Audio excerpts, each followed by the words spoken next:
Start writing questions. Write down first question.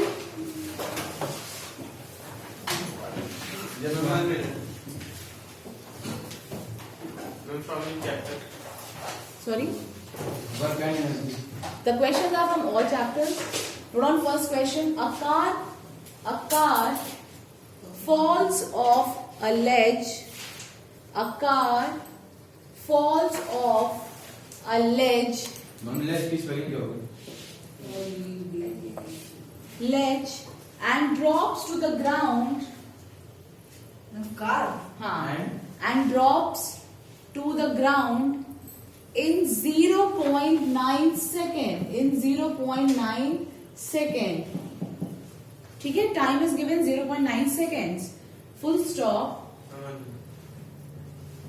If the value of G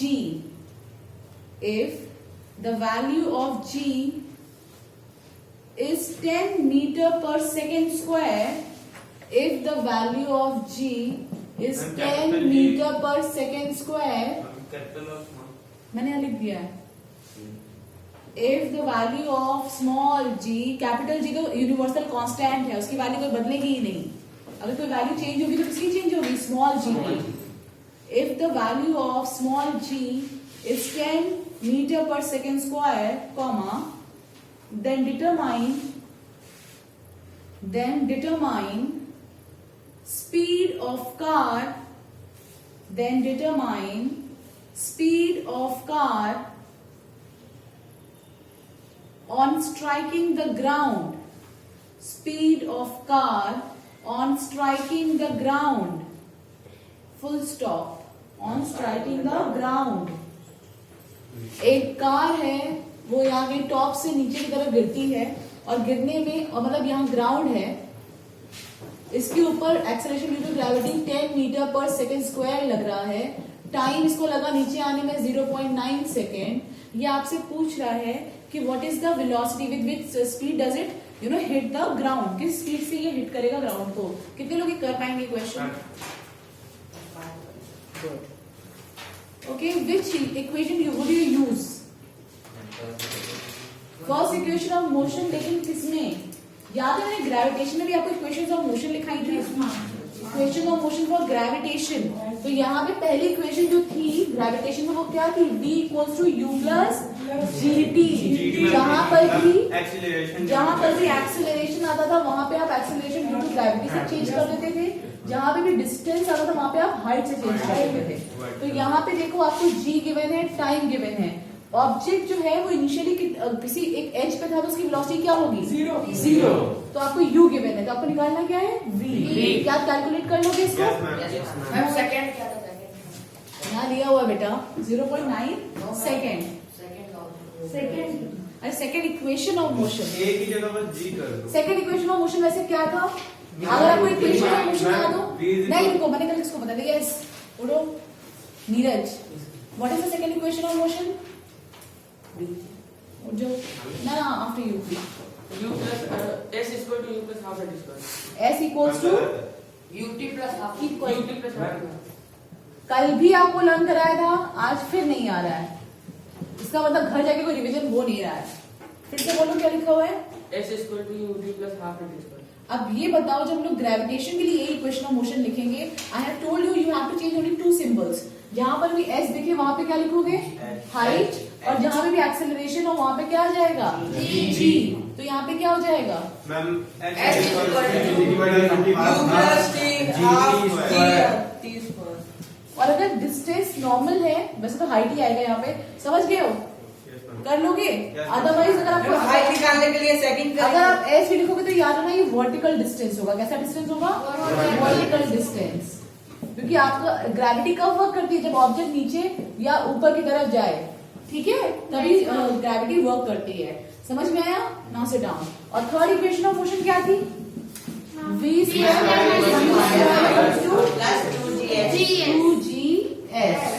वहां पे बस आपको क्या हो गया था? क्या चेंज हुआ? A S की जगह G चेंज हुआ. 2GH होगा. Okay, now you understood. समझ में आ गया ना? बस आपको क्या चेंज करना है? वर्टिकल, जहां पे भी डिस्टेंस है वहां पे हाइट आ जाएगी, क्योंकि ग्रेविटी कहाँ वर्क करती है? ऊपर नीचे वर्टिकल डिस्टेंस पे. और एक्सेलरेशन कौन सा लगेगा ऊपर नीचे में? सिर्फ और सिर्फ ग्रेविटी। समझ में आया? तो now use the first equation of motion and find out the speed of the car. 9 metre पर सेकंड। हाँ मैं निकाल रहा हूँ। निकालिए, श्लोक निकालो, मैं आ रही देखने। इसका मतलब सब चीजें रिवाइज करनी है, क्वेश्चन कहीं से भी फॉर्म हो सकता है और कोई इतना डिफिकल्ट फॉर्मूलेज नहीं है, समझ रहे हो? थोड़ा बहुत चेंज है, आप उसको भी निकाल सकते हो। So v equals to u is 0 plus g की वैल्यू 10 इंटू टाइम दिया हुआ है 0.9। इसको मल्टीप्लाई करोगे तो कितना आ जाएगा? 9 मीटर पर second. This is the speed of car while it is striking the ground। जब वो ग्राउंड को स्ट्राइक कर रहा था तो कितनी स्पीड में आ गई थी कार? 9 मीटर पर सेकेंड की स्पीड से। जिनको नहीं समझ में आया तो डेसिमल पॉइंट हटाओगे तो मुझे 10 आ जाएगा, 10 से 10 कट, ठीक है? तो बचेगा क्या? सिर्फ 9। मतलब फाइनल वेलोसिटी निकाली। हाँ, ऑब्जेक्ट जब गिरेगा तो उसकी फाइनल वेलोसिटी होगी last velocity. Next question note down.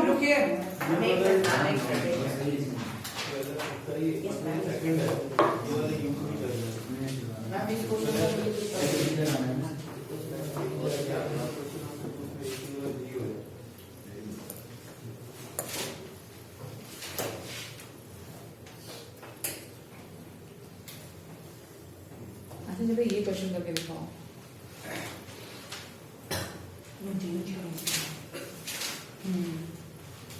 Try or use all the formulas, try your mind or try to do this question. A machine raises a load. A machine raises मतलब उठाती है, raises a load of 750 Newton. Raises a load of 750 Newton through a height 1 minute question है ये दूसरा। yes this is a question ma'am ऐसा formula है Newton, जो wait Newton में दिया उसको केजी में करना। न्यूटन एंड अभी रुक जाइए। through a height of 16 meter through a height is given 16 meter in 5 seconds. Time is given how much? In 5 seconds. A machine raises a load of 750 Newton through a height of 16 meter in 5 seconds. Full stop. Calculate the power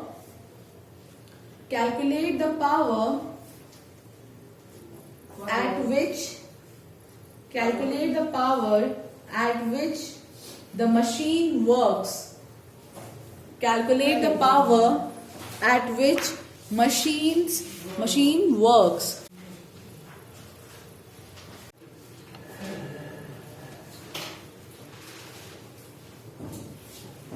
right?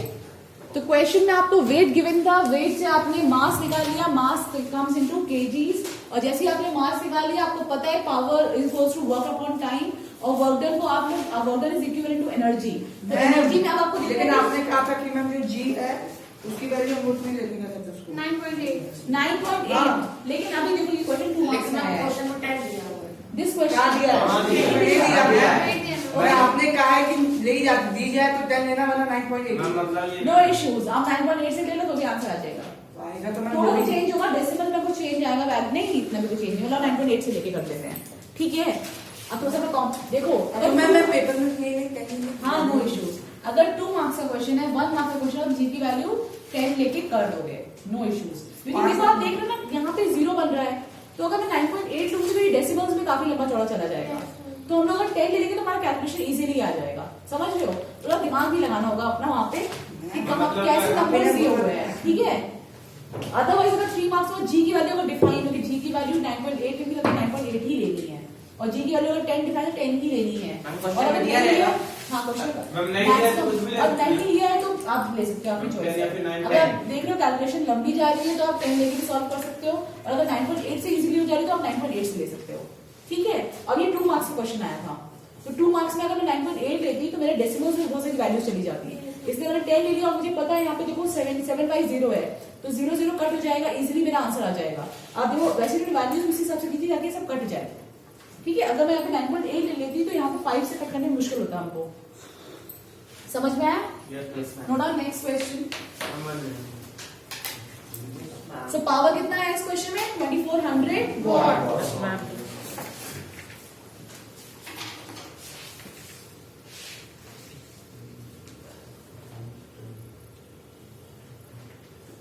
ये question तो I guess आप सब लोग कर सकते हो।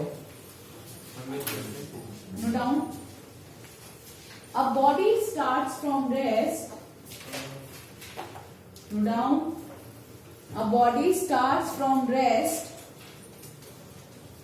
and moves with uniform acceleration. A body starts from rest and moves with uniform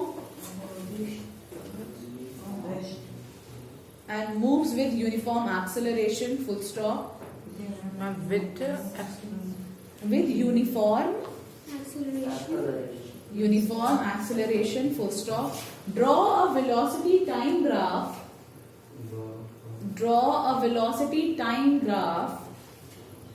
representing its motion, full stop. अच्छा, how many of you can do this question? Number velocity time graph करना। हाँ, और ये 1 mark का question आया हुआ है। Velocity time graph, raise your hand rise. Velocity time graph representing its motion. कैसे ग्राफ बनेगा? बनाइए कॉपी में, सब लोग बनाइए ग्राफ। मुझे भी कॉपी वही शो करिए।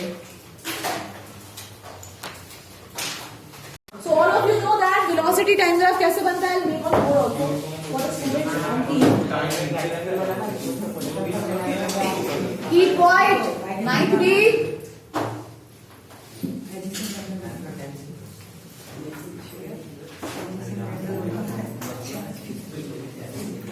Okay.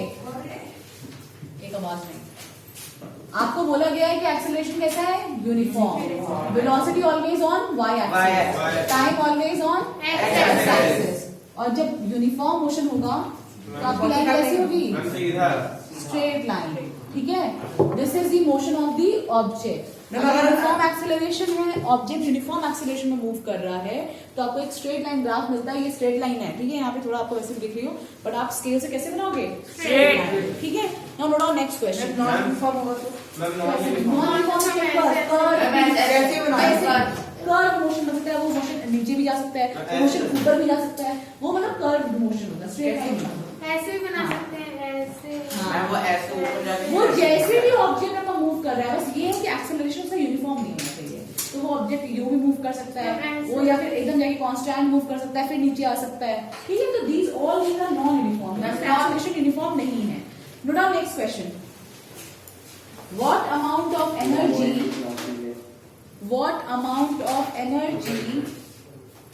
in kilowatt hour?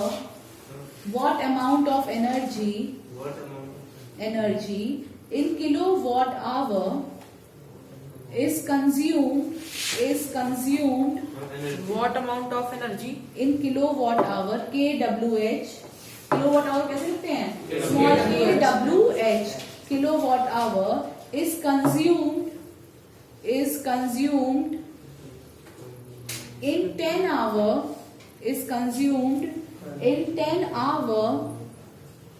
by a machine, consumed in 10 hour by a machine of power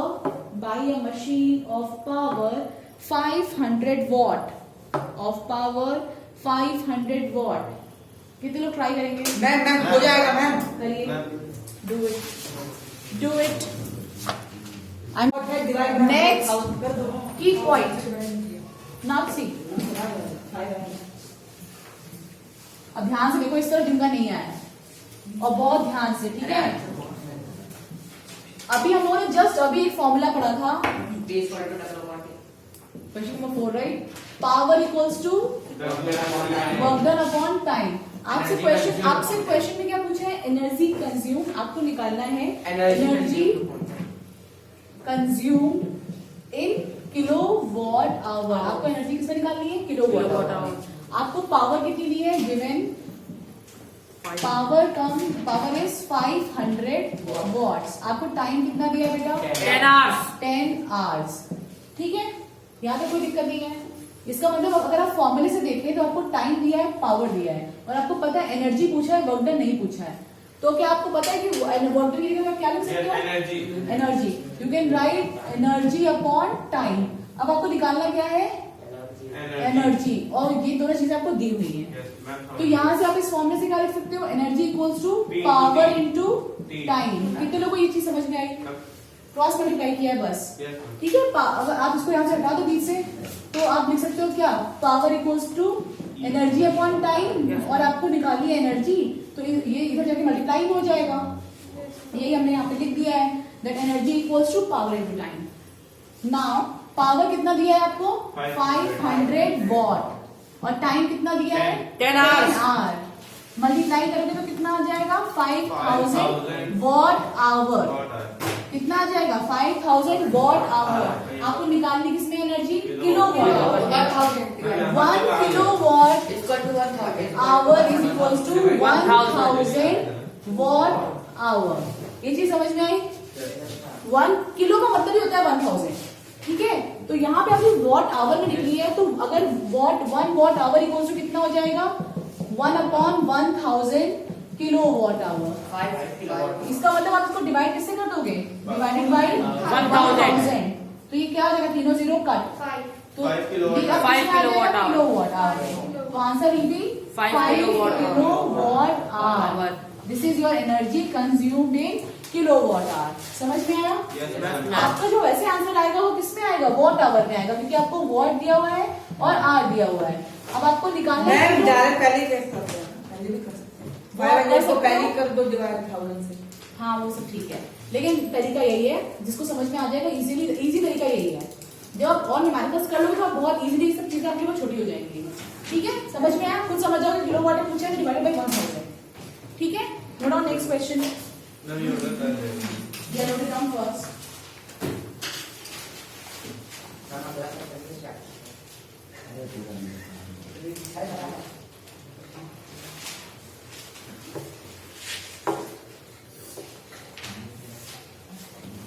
Done? Now, a bullet of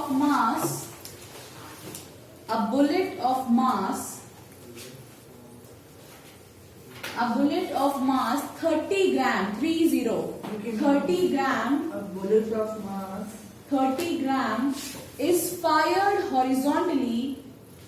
30 gram is fired horizontally with a velocity of 120 meter per second. Fired horizontally with a velocity of 120 meter per second. from 120 meter per second. Yes. Fired horizontally with a velocity of 120 meter per second from a pistol of mass 2 kg. From a pistol of mass 2 kg, comma, determine the recoil velocity. Determine the recoil velocity of the pistol. Determine the recoil velocity of the pistol. Mass pistol 2 का है kg. 2 kg. How many of you can do it? ये तो बेटा मैंने कई बार question कराया हुआ है ना. चलो do it. Mass of bullet how much? 3 grams. ठीक है, आपका 30 ग्राम मैम 30 ग्राम। अच्छा 30 grams. Mass of bullet is 30 grams. अब पहली बात हमें सब चीजें किसमें चेंज करनी होती है? किलोग्राम्स में. तो ये इसमें हम क्या करेंगे? 30. 1 gram equals to how many kilograms? 1000. 1/1000. तो इसको क्या करोगे? 1000 से डिवाइड कर दोगे. 0 से 0 कट, तो ये कितना आ जाएगा? 0.03 kg. यहाँ तक क्लियर है? This is the mass of bullet. Mass of bullet को मैं एमबी से शो कर रही हूँ. किसी को कोई कंफ्यूजन तो बताना. मास ऑफ पिस्टल कितना दिया हुआ है? 2 kg. Mass of pistil is 2 kg. Velocity of bullet कितना दिया हुआ है? वेलोसिटी ऑफ बुलेट इसको मैं V1 मान रही हूँ या VB भी मान सकते हैं। आपको वेलोसिटी ऑफ बुलेट कितना है? 120 मीटर पर सेकेंड। आपको निकालना है वेलोसिटी ऑफ पिस्टल। और कौन सी वेलोसिटी? Recoil velocity. क्योंकि आपको पता है जब आप फायर करोगे तो पिस्टल किधर आएगी? पीछे। रिएक्शन होगा तो पीछे की तरफ आएगी और बुलेट किधर जाएगी? फॉरवर्ड डायरेक्शन में। पिस्टल मतलब VP लिख लेते हैं, वो हमें निकालनी है। Is it clear? अब देखो, ये आपकी गन थी। पहले ये जो बुलेट है वो गन के अंदर ही है, ठीक है। जब आपने इसको फायर किया तो ये पहली कंडीशन आप बताइए, क्या बुलेट या फिर पिस्टल दोनों को ही मूव कर रहे हैं? तो दोनों की इनिशियल वेलोसिटी क्या होगी? 0। UB भी 0 है एंड UP भी 0 है। क्लियर?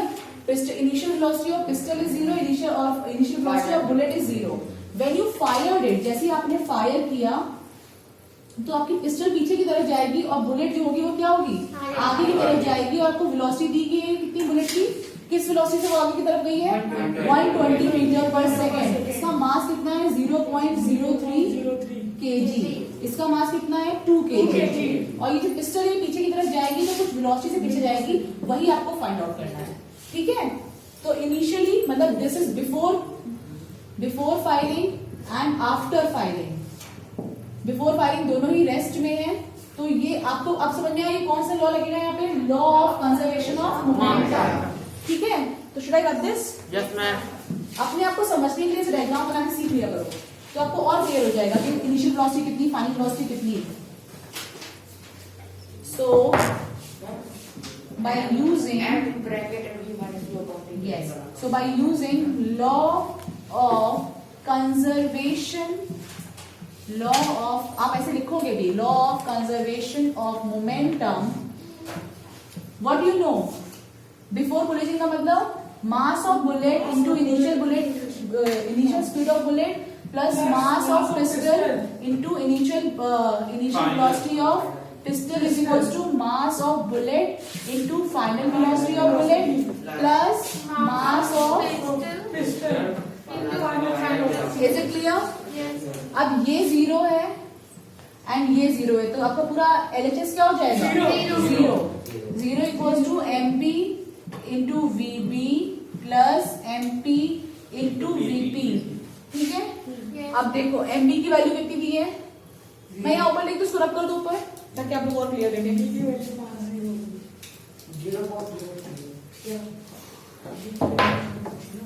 और इसको मैं ऐसे लिख सकती हूँ MB into VB plus MP into VP equals to 0। हमें MB दिया हुआ है, MP दिया हुआ है, हमको VP दिया है, हमें ये निकालना है, ठीक है। MB की वैल्यू पुट कर दीजिए 0.03 इंटू V की value 120 plus MP 2 into VP equals to 0। इसको मल्टीप्लाई करो, अपॉन खोल दो, 100 आ जाएगा, 0 से 0 कट, ठीक है। 2 5 जा 2 6 जा और 3 6 जा 18 divided by 5 plus 2 into VP equals to 0। अब ये पूरा टर्म यहाँ किस में है? प्लस में है। ये पूरा प्लस, ये प्लस है या माइनस, मतलब ये दोनों प्लस में है, तो ये अभी एडिशन सब्ट्रैक्शन में है। तो ये पूरा टर्म अगर इधर जाएगा तो ये किस में आ जाएगा? माइनस में। तो you have 2 into VP equals to 18 minus 18 upon 5, ठीक है। अब देखो ये तो किसमें मल्टीप्लिकेशन डिवीजन में है ना, तो ये जब इधर जाएगा तो किसमें जाएगा? डिवाइड में। और you have minus 18 upon 5 into 1 upon 2, this is equals to VP। 2 1 जा 2, 2 9 जा 18, 9 upon 5. Minus 9. so what you will have? Subtract करके बताओ कितना आएगा? VP equals to minus 9 upon 5। इसको डिवाइड करिए, 5 वन जा 5, कितना बचा? 4.0, 5 8 जा 40 cross, so you will have minus 1.8 meter per second. This is the recoil velocity of the pistol. Minus sign shows you that it moves in the opposite direction. समझ में आया? Yes. कितने लोगों को समझ में आया ये? आप लोग कर लोगे? यस। पॉइंट क्या था? हम 0.03 upon 100। मैंने पॉइंट हटाया ना, मैंने डेसिमल पॉइंट हटाया तो नीचे कितना आ जाएगा? 1 2 2 वैल्यूज 2 0 आ जाएंगे, ठीक है। यस हाँ, अरे तुम्हें अगर ऐसे नहीं करना तो तुम 0.03 को मल्टीप्लाई करो तो 120 से। Yes, ma'am. वो थोड़ा सा और टफ हो जाएगा मैम मल्टीप्लाई ये वाला करो। सही है मैम, मेरे को लगा था कि 100 पहले से वहाँ पर है। नहीं नहीं नहीं, मुझे लगता है कि समझ में आया? तो मैं नहीं जानता। चलो note down some questions for homework. Do it and then note down some questions for homework.